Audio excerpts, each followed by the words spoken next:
Lifestyle with Saika में आप लोगों को खुशामदीद कहती हूँ। अस्सलाम वालेकुम। उम्मीद करती हूँ आप सब लोग खैरियत से होंगे। आज आप लोगों के साथ बहुत ही ज़बरदस्त क्रिस्पी और बहुत ही वीआईपी रेसिपी लेके हाज़िर हूँ।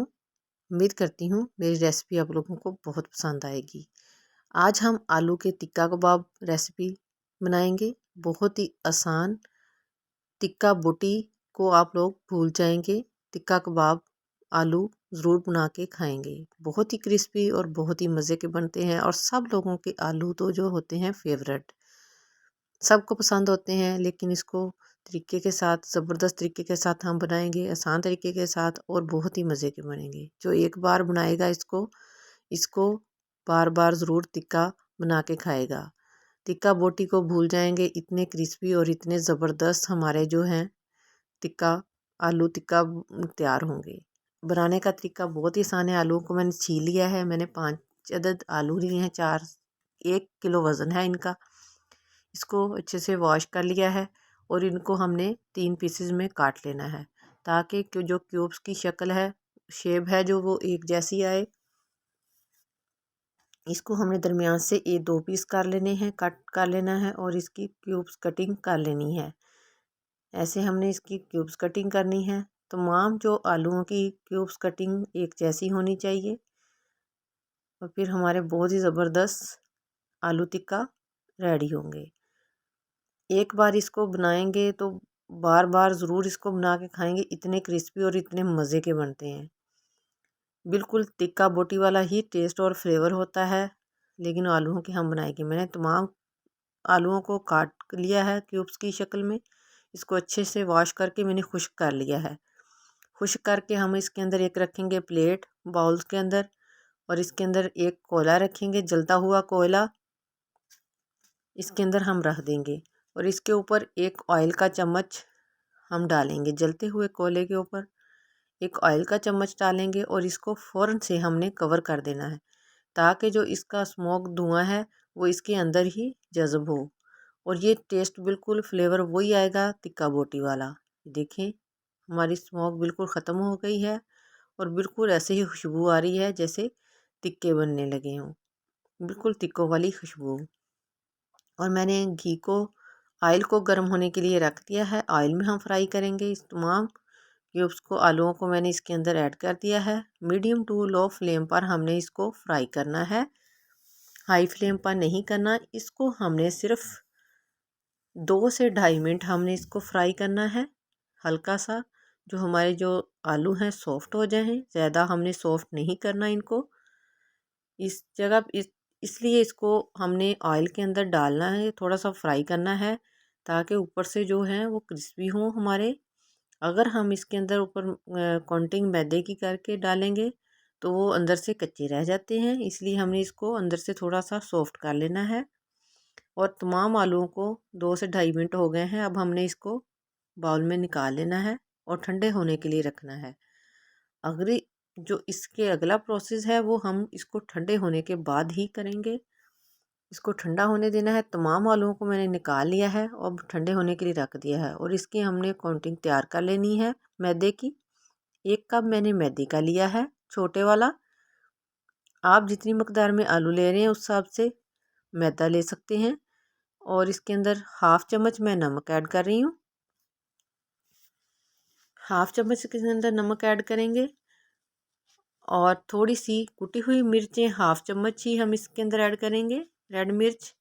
और ये पीसी हुई थोड़ी सी रेड मिर्च ऐड करेंगे। और ये है टिक्का बोटी मसाला जो है, इसका हम 1 चम्मच ऐड करेंगे, ताकि जो टिक्के का फ्लेवर बिल्कुल वही आए टिक्का बोटी वाला। और इस एक गरम मसाले का हम चम्मच ऐड करेंगे इसके अंदर। कुछ एक्स्ट्रा ज़्यादा मसाले नहीं जाएंगे। और 1 चम्मच भर के हल्दी का हम इसके अंदर हल्दी पाउडर ऐड करेंगे, ताकि इसका जो कलर है वो बहुत ही ज़बरदस्त आए। और थोड़ा सा हमने इसके अंदर गार्निश के लिए धनिया भी ऐड कर लेना है। इसके साथ बहुत ही ज़बरदस्त कलर आता है, और सब्ज़ सब्ज़ सा ऊपर से धनिया, और इसकी खुशबू बहुत प्यारी आती है फ्रेश धनिया की। इसको हमने मिक्स कर लेना है, और थोड़ा थोड़ा पानी डालते हुए हमने इसकी लेयर बना लेनी है। इसको हमने ज़्यादा पतला नहीं करना, ये ना हो कि ये ज़्यादा पतला हो जाए। इसको ना ज़्यादा सख्त रखना है और ना ही पतला करना है, दरमियाना सा हमने रखना है, जो इसके ऊपर आलूओं के ऊपर इसकी कोटिंग ज़बरदस्त हो जाए। थोड़ा थोड़ा पानी डालकर इसको करना है, एक साथ ही पानी नहीं डालना, नहीं तो हमारे जो मैदे के अंदर लम्स बन जाएंगे और ज़्यादा नरम भी हो सकता है और सख्त भी ना रहे। ये देखें इस तरीके का होना चाहिए। फिर अभी भी सख्त लग रहा है, थोड़ा सा और पानी ऐड करेंगे इसके अंदर।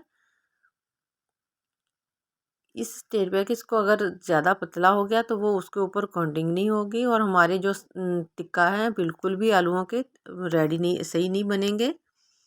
इस तरीके का होना चाहिए। ये हमारा बिल्कुल रेडी हो गया है मैदा।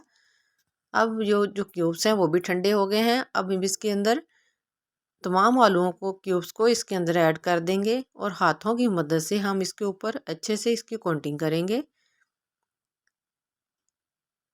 ऐसे नहीं कोटिंग हो रही चम्मच के साथ, तो हम इसको हाथों की मदद से करेंगे, जो अच्छे से हमारे आलू देखें बिल्कुल ऊपर मैदा उसके कोटिंग पूरी हो गई है। अब मैंने घी ऑयल को गर्म होने के लिए रख दिया था। अब हम इसके अंदर एक एक हाथ की मदद से उठा के डालते जाएंगे और इसको मीडियम टू लो फ्लेम पर हमने फ्राई करना है, ज़्यादा लो फ्लेम नहीं करना। अगर ज़्यादा लो फ्लेम होगा तो हमारे जो आलू टिक्का है वो क्रिस्पी नहीं होंगे। अब तकरीबन इसको नीचे से इसने छोड़ दिया है, आलूओं ने ऑयल के अंदर डाला है। ठंडे ऑयल में ना डालें क्योंकि नीचे चिपक जाएंगे हमारे आलू। इसको अच्छे से हिलाते रहना है ताकि एक जैसा इसका कलर आए। जब हमारी जाली को लगे कि आलू क्रिस्पी होना शुरू हो गए हैं तो खुद ब खुद जाली को टच करें तो पता चलता है, तो फिर हमने इसको निकालना है। इसका कलर भी आना चाहिए, अच्छा सा कलर हो। बिल्कुल खुशबू ऐसे ही आ रही है जैसे हम टिक्का बोटी फ्राई कर रहे हो। टिक्का बोटी की भी ऐसी आती है, बिल्कुल शेप भी वही है और टेस्ट भी वही है। अभी तक आप लोगों ने मेरे चैनल को सब्सक्राइब नहीं किया, सब्सक्राइब करें, लाइक करें, शेयर करें और बेल आइकन को क्लिक कर दें ताकि हर आने वाली वीडियो आप तक बआसानी पहुंच सके। इस तमाम क्यूब्स को मैंने निकाल लिया, ये देखो क्रिस्पी हो गए थे और बहुत ही ज़बरदस्त आवाज़ आ रही है इसकी, पता चलता है कि क्रिस्पी हो गए हैं। इसी तरह हमने दूसरे भी इसके अंदर डालते जाना है और फ्राई कर लेने हैं। सारे जो क्यूब्स हैं आलूओं के हमने इसी तरीके एक एक डालकर फ्राई करने हैं, एक साथ ही नहीं डालना क्योंकि मैदा है वो इकट्ठे जुड़ जाएंगे। मैंने सारे देखें क्यूब्स टिक्का तैयार कर लिए हैं, आलू टिक्का। ये देखें कितनी ज़बरदस्त ये भाई और कितने ज़बरदस्त सॉफ्ट हमारे क्रिस्पी तैयार हुए हैं और माशाल्लाह कितना मज़ा है और कितना टेस्ट है इसका। बिल्कुल टिक्के वाला टेस्ट है, टिक्का बोटी वाला, और फ्लेवर भी वही है। माशाल्लाह इतना प्यारे बने हैं। उम्मीद करती हूँ आप लोगों को मेरी वीडियो ज़रूर पसंद आएगी। ये देखें इस तरीके के से दें, मेहमानों को दें, अफ्तारी में रखें। रमज़ान आने वाला है, इस तरीके से चीज़ बनाएं अफ्तारी के टाइम पे। अफ्तार बहुत ही जल्दी, बहुत ही आसान तरीके के साथ तैयार हो जाती है और झटपट तैयार होती है और हमारी इफ्तारी को और चार चांद लगा देगी। बाज़ार से बहुत महंगे दामों में मिलती है, घर पर आसानी से तैयार करें। नेक्स्ट वीडियो तक के लिए मुझे इजाज़त दें। अल्लाह हाफिज़।